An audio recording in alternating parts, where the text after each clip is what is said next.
అన్నమయ్య జిల్లా రైల్వేకోడు నియోజకవర్గం స్వర్గీయ ఇందిరాగాంధీ 107వ జయంతి జన్మదినం శుభ సందర్భంగా కోడూరు గవర్నమెంట్ హాస్పిటల్లో కాంగ్రెస్ పార్టీ రైల్వేకోడు నియోజకవర్గ ఇన్ఛార్జ్ గోశాలదేవి, కాంగ్రెస్ పార్టీ రాష్ట్ర నాయకులు ఎన్ శాంతయ్య, డాక్టర్ సాయి కుమార్ చేతుల మీదుగా రోగులకు పండ్లు, బ్రెడ్లు పంచిపెట్టారు.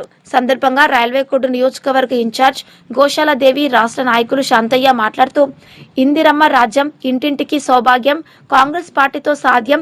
ప్రపంచంలోనే అతిపెద్ద ప్రజాస్వామ్యక లౌకిక పార్టీ అయిన కాంగ్రెస్ పార్టీకి 7 సంవత్సరాలు జాతీయ అధ్యక్షురాలుగా సేవలు అందించి పార్టీని పటిష్టం, విస్తృత స్థాయి చేశారు. 16 సంవత్సరాలు మొదటి మహిళా ప్రధానిగా సేవలందించారు.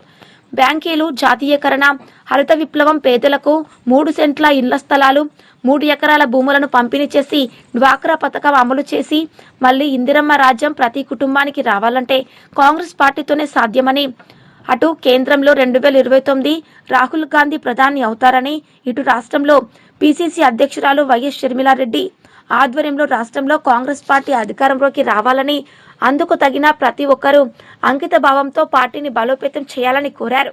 కార్యక్రమంలో పాల్గొన్నవారు రైల్వే కోడూరు నాయకులు గుంటూరు బ్రహ్మయ్య, పుల్లంపేట యూత్ కాంగ్రెస్ నాయకులు తదితరులు పాల్గొన్నారు.